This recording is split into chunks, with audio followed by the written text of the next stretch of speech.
ភាពជាមួយព្រះអង្គគ្រូបន្ទាប់អង្គគ្រូបន្ទាប់នៃអង្គគង់សម្ដែងផុតហ្នឹងពិភាក្សាទៅពីអ្នកព្រះអង្គហ្នឹងទេនាំមកថាត្រូវចាត់ចែងបុណ្យហ្នឹងហើយចាត់ចែងបុណ្យហ្នឹងក៏បានរៀបចំដាក់តម្កល់សពកំណត់យក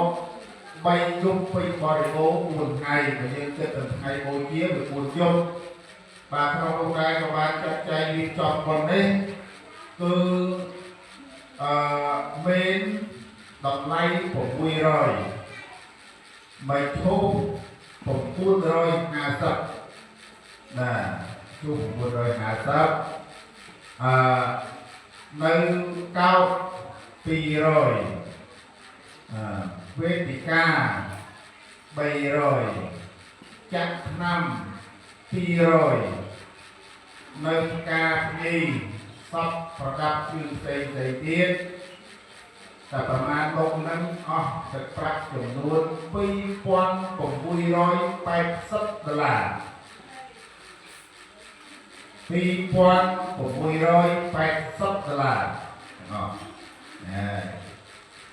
ឥឡូវនេះមានគម្រោងគិតថាប្រសពនេះត្រូវដាក់តម្កល់នៅក្នុងចេតិយប៉ុន្តែចេតិយយើងពុំទាន់មានលទ្ធភាពឥឡូវនេះបានសម្រេចជាមួយព្រះអង្គថាត្រូវជាវគេហៅថាសដុកព្រាបានដូចជាប្រាសាទអញ្ចឹងសដុកយកមកតម្កល់នៅលើឧបដ្ឋានសាលានេះនឹងដាក់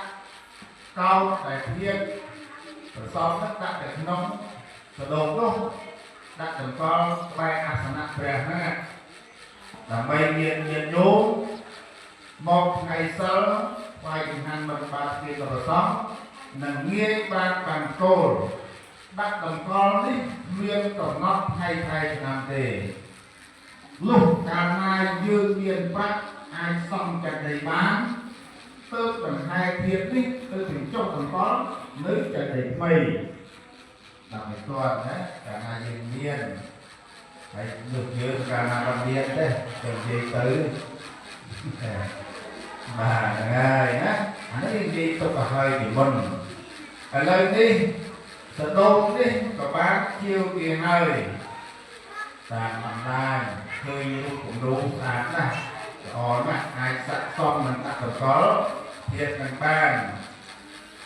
សិក្សាតម្លៃមាន4កម្រិតទី1មាន$450កម្រិតទី2